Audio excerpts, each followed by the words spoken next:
I also got information from my clerk where equal opportunities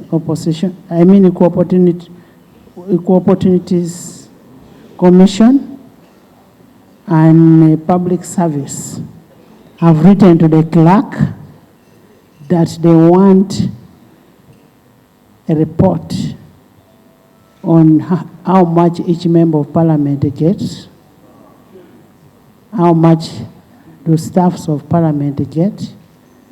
I think people are forgetting separation of power. The Uganda Parliamentary Commission is a standalone. We do not belong to equal opportunities. We are not civil servants for public service to start asking for the salaries of members of parliament. And it is high time, Attorney General, you tell these people that we have our independence. We should not be asked.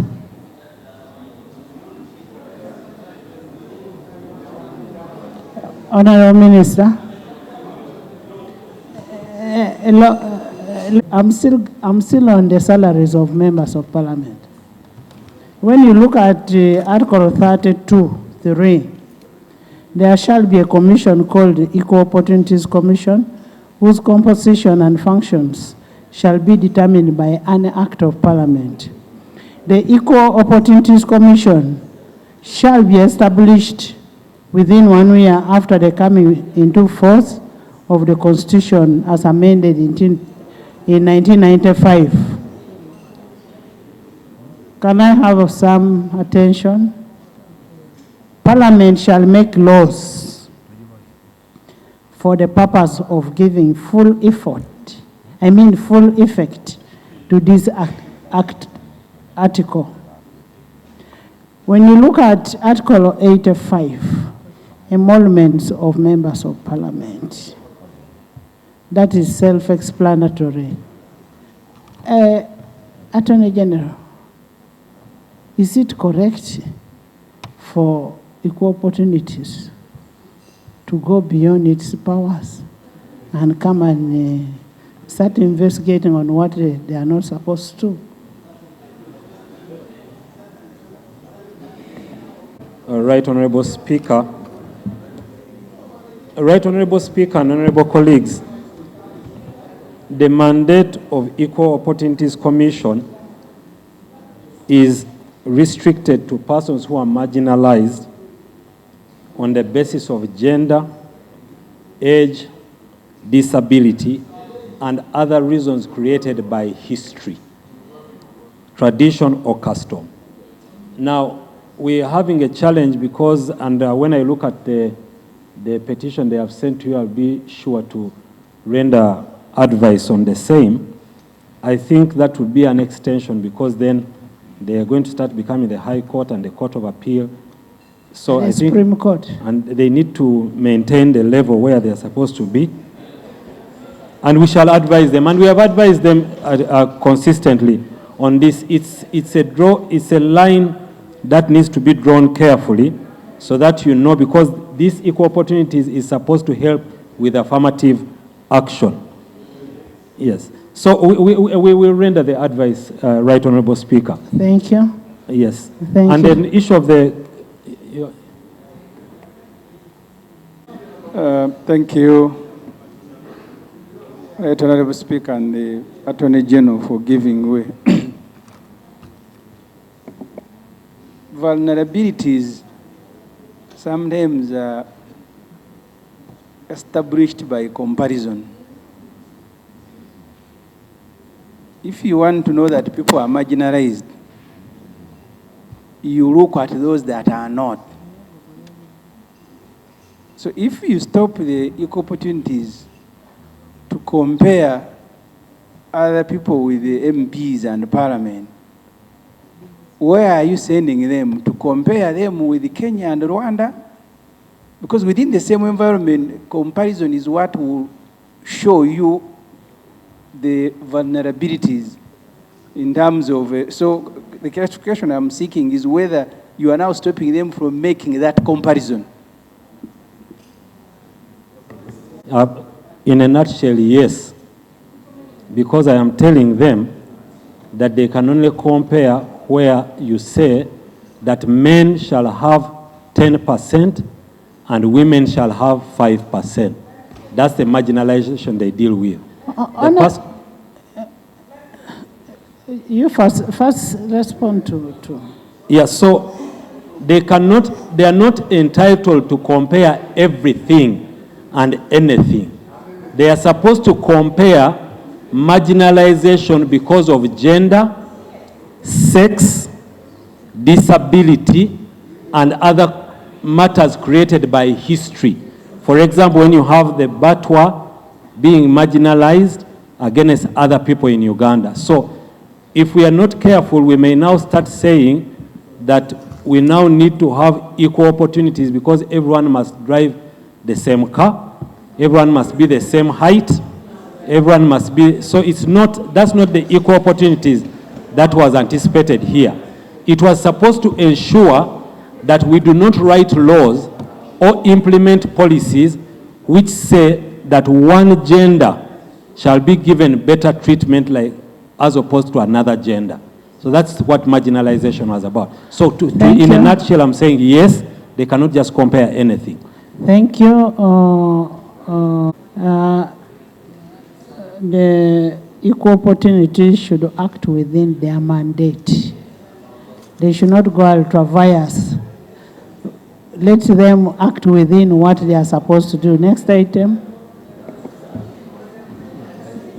Bill second reading, the Technical and Vocational Education and Training Bill. Thank you very much. Yes.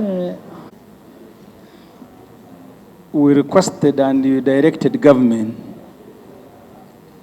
to come here and answer issues of sovereignty. How did they access Kenya to abduct Dr. Kizza Besigye? The reason they didn't answer that time was because you said, Madam Speaker, that the minister responsible was aware and he will be here on Tuesday.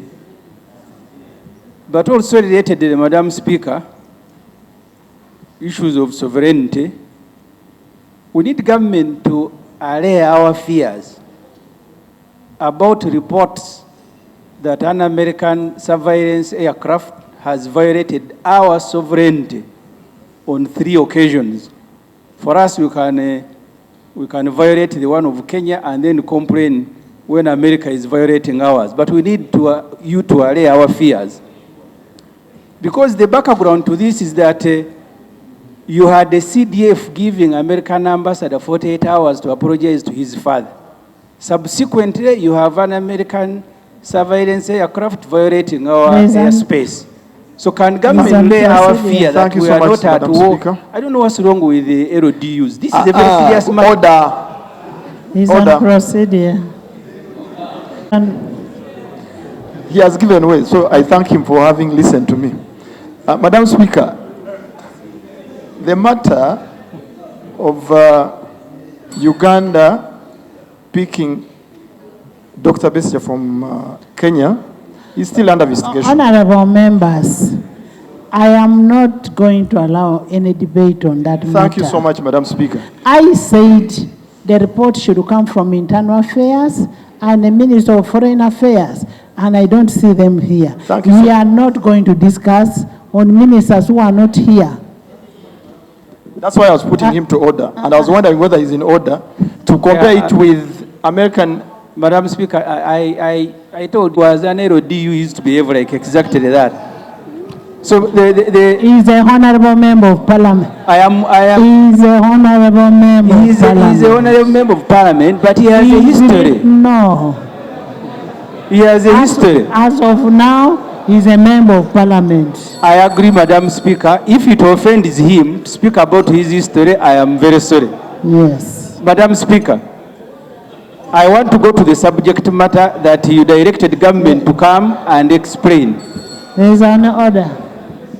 First of all, my colleague and a very close friend, is imputing that we have one of us who is an LDU.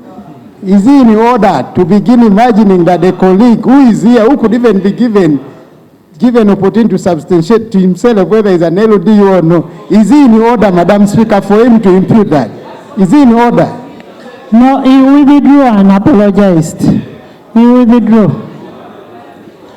So, can I reiterate the serious issues that you asked Foreign Affairs and Internal Affairs? I have asked them, and I'm waiting for a response. And as I told you, that the ministers were not available because they had asked for permission from me to be away. And they're going to be back. By Thursday, we shall have a report. Thank you very much, Madam Speaker. As I say, our fears that we are not at war with America. We don't know those ones. Honorable members, the team in the gallery is a national swimming team. Please stand up, the national swimming team. They have just won. They were the winners of Africa in the champions in Bujumbura, Burundi. You're most welcome. They are here. They came